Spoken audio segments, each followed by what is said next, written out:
You are over here with Terethia. With that being said, we are starting back our 48 Laws of Power series. If you haven't caught up on our videos, then definitely go over to the Night School. The link will be in the description box below. This is the book that we're actually referencing from Reflection, The 48 Laws of Power by Robert Greene. Tonight we are on, or today, whenever you click the video, we are actually on Law 25. Law 25 is about recreating yourself. If you do not have this copy, do not worry. Terethia will break it down enough for you. And if you are on YouTube, you can go in my playlist, click the Night School tab, and there will be a couple of 48 Laws of Power videos. But for all of them, then you're definitely going to have to go over to the link in the description box. So, with that being said, Law 25 is about recreating yourself. Do not accept the roles of society that they force on you. Recreate yourself by forging a new identity, one that commands attention and never bores the audience. Be the master of your own image, rather than letting others define it for you. Incorporate dramatic devices into your public gestures and actions. Your power will be enhanced and your character will seem larger than life. Reflection. We're talking about Law 25, recreating yourself. Now, let me tell you a quote about this particular law. Do not people talk in a society of man being a great actor.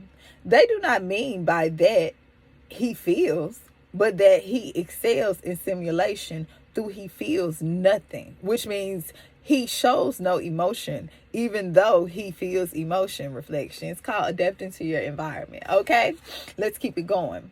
The character that you seem have to been born with it, not necessarily who you are, beyond the characteristics you have inherited. Your parents, your friends, and your peers have helped you to shape your personality. To stop allowing others the ability to limit and mold you, remake yourself into a character of power. Working on yourself like clay should be one of your greatest and most pleasurable life tasks. It makes you an essence of an artist of creating yourself. Okay? In fact, the idea of self-creation comes from the word art. Okay? Artist. Okay, reflection? What's a better canvas to paint than one of yourself? So let's keep it going. Remember that overreacting can be counterproductive. Okay? It is another way of spending too much effort trying to attract attention. The actor discovered early in his career that by standing totally still on stage, that he drew attention to himself and away from the other actors, just by being totally still. Reflection. It is less what you do that matters, clearly, than how you do it. Your gracefulness and imposing stillness on the social stage count for more than overdoing your part and moving around too much. Remember, less is always best. Okay? Finally, learn to play many roles to be whatever the moment requires. Adapt your mask to the situation. Know which faces to wear in which situations to play them in. To a liberal, be a liberal. To a hawk, be a hawk. He could not be grasped, and what cannot be grasped cannot be consumed. Okay, we are talking about Law 25, learning to recreate yourself. Now, the Greek sea goddess Proteus, his power came from his ability to change shape at will, to be whatever the moment required. He would transform himself into a lion, then a serpent, then a panther, then a boar, then running water, and finally a leafy tree. Know how to be all things to all men. A discreet Proteus, scholar among scholars, a saint among saints. This is the art of winning over everyone, for like attracts like. Reflection. Know your opponent, because if you know your opponent, then you can recreate yourself for this situation to make it to your advantage. Okay, we're talking about the 48 Laws of Power. Law 48, recreating yourself. Now, there's always a reversal in every law. This one is no different. Bad theater is bad theater. Even appearing natural requires art. Bad acting only creates embarrassment. So, you have to practice reflection. You have to know, don't overdo it. Remember, less is always best. People can see through bad acting. People can see through your intentions. If they can see through your intentions, then this particular law isn't working at your advantage. Okay, we're talking about law 25, recreating yourself. The point of recreating yourself is so they don't see what's under the creation. Okay, so let's keep going. We're on to law 26. Law 26 says, keep your hands clean, reflections. Okay, your hands are never soiled by mistakes and nasty deeds. Maintain such a spotless appearance by using others as scapegoats. Oh my. And cat paws to disguise your involvement. Okay, let's talk about this law right here, reflection. Conceal your mistakes and have a scapegoat around to take the blame. Okay, we all know someone like this, probably, reflection. It says our good name and reputation depends more on what we can conceal than what we can reveal. Everyone makes mistakes, but those who are truly clever manage to hide them and to make sure someone else is blamed. A convenient scapegoat should always be kept around for such moments. Let's have a story time reflection. Let's talk about this. Let's talk about the Chem of Justice. A great calamity befell the town of Chem one day. The town cobbler murdered one of his customers, so he was brought before the judge, who sentenced him to be hung. When the verdict was read, a townsman arose and cried out, "If your honor pleases, you have sentenced to death the town's cobbler. He is the only one we got. If you hang him, who will mend our shoes?" Who? Who? Cried all the people of Cham with one voice. The judge nodded in agreement and reconsidered his verdict. "Good people of Cham," he said, "what you say is true. Since we have only one cobbler, it would be a great wrong against the community to let him be hung. As there are two roofers in the town, let one of them be hung instead." So, reflection, that's called making yourself a priority, reflection, okay? They said, listen, it's two roofers in the town, but it's only one cobbler, so we think we can get that roofer. Get one of the roofers instead. That's having a scapegoat around when you need one, huh? Making yourself a priority, okay? So that is actually a little short story, called the Chem of Justice. Let me tell you a little quote. It says, "I would rather betray the whole world than let the whole world betray me." This is actually a quote from General Tesso. Okay, here's another. "The Athens regularly maintained a number of degraded and useless beings at a public's expense. And when any calamity, such as plague, drought, or famine, befell on the city, the scapegoats were led about and then sacrificed, apparently by being stoned outside the city." Reflection, okay? This is actually from Sir James George from 1854. Now, let's talk about this law a little bit more. To use the scapegoats in as old as civilization itself. So this has been around, the use of scapegoats, reflection, okay? The Hebrews used to take a live goat, which there comes the term scapegoat, okay? Whose head the priest would lay both hands while confessing the sins of the children of Israel, having thus had those sins transferred to it. Transfer of energy. The beast would be led away and abandoned in the wilderness. With the Athens and the Aztecs, the scapegoat was human. Often a person fled and raised for the purpose. Such famine and plague were thought to be visited on by humans by the gods. In punishment for wrongdoing, the people suffered not only from the famine and the plague themselves, but from the blame and the guilt. They freed themselves of guilt by transferring it to an innocent person. That's that scapegoat, reflection, okay, whose death was intended to satisfy the divine powers and banish the evil from that land. Okay, reflection. So they had them a scapegoat ready at any time that they felt like that the gods was upset. Okay, let's keep it going. The innocent goat on the day of Atonement The high priest brings the goat into the temple, places his hands on its head, and confesses to the people's sins, transferring the guilt to the guiltless beast, which is the led to the wilderness and abandoned. The people's sins and blames vanishing with him. So when a person felt like that they had sinned, they would actually bring the scapegoat or a goat in there and transfer those sins to the goat, reflection, and then let the goat loose. And that would be their way of saying that, hey, it's in the goat now. Okay, the scapegoat, let it go.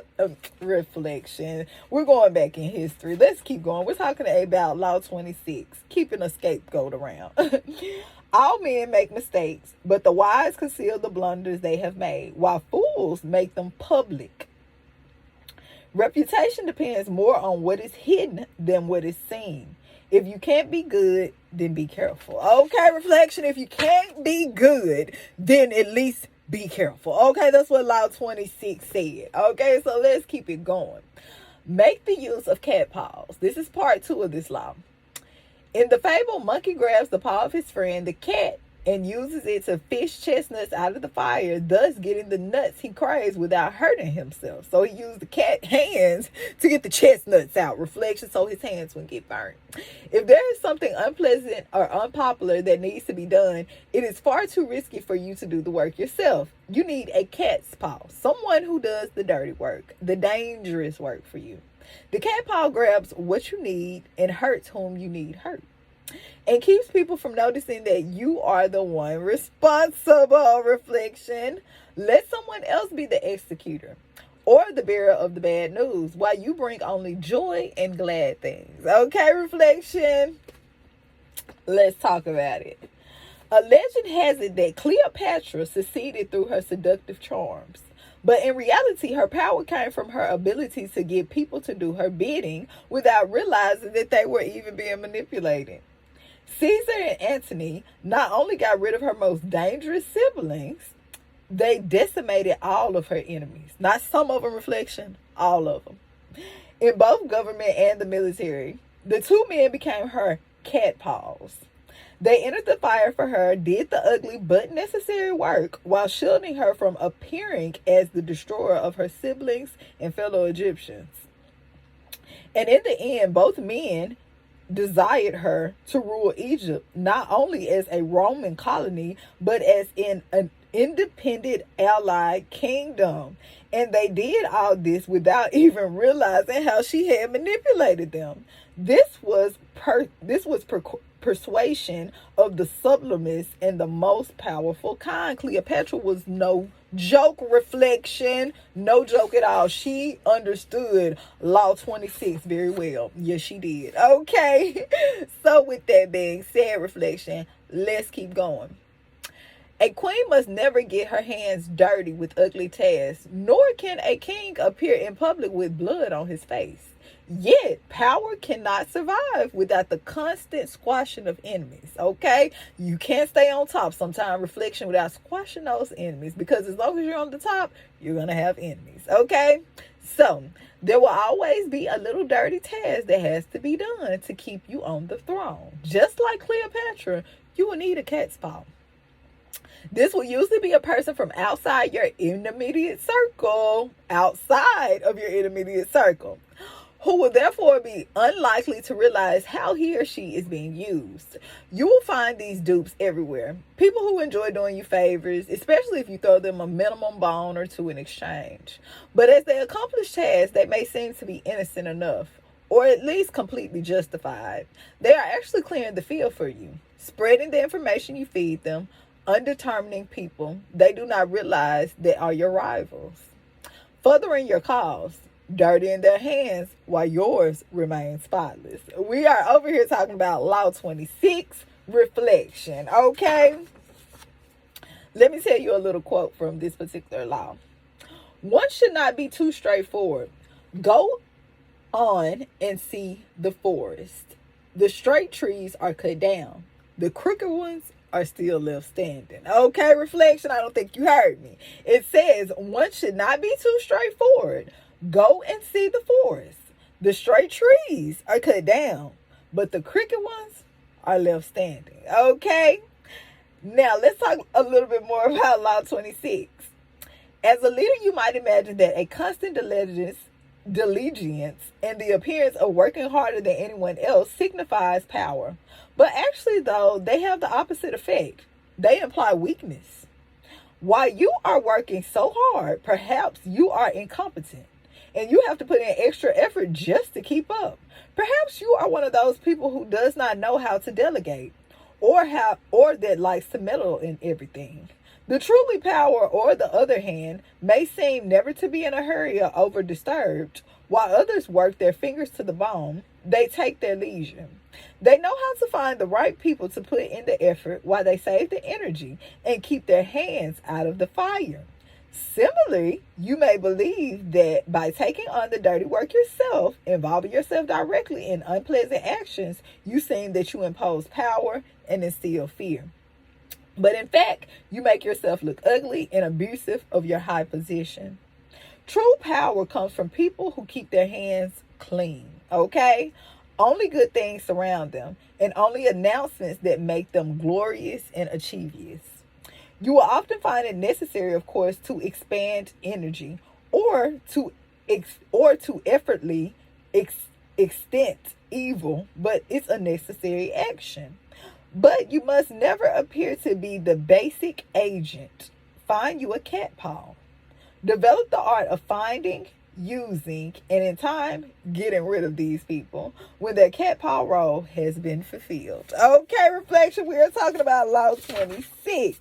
We are talking about having a scapegoat. Do everything pleasant yourself, everything unpleasant through third parties. By adopting the first course, you win favor. By taking the second, you will deflect ill will. Important affairs often require rewards and punishments. Let only the good come from you and the evil from others. Reflection. We are talking about Law 26. Okay? Now, let's talk about how this law can go in reverse. Okay? It says the cat paw and the scapegoat must be used with extreme caution and delicacy. There are like screens that hide your own involvement in dirty work from the public. But if at any moment the screen is lifted and you are seen as a manipulator, the puppet master, the whole dynamic will turn, and it will turn around on you. Okay? Your hands will be seen everywhere, and you will be blamed for misfortunes you may have nothing to do with. Once the truth is revealed, events will snowball beyond your control. So you have to be very careful when you are dealing with Law 26. Make sure you always have a scapegoat to keep your hands clean. With that being said, reflection, make sure you join us tomorrow night. We're going to finish, we're going to do Law 27, 28, and 29. With that being said, until next time, Ashe.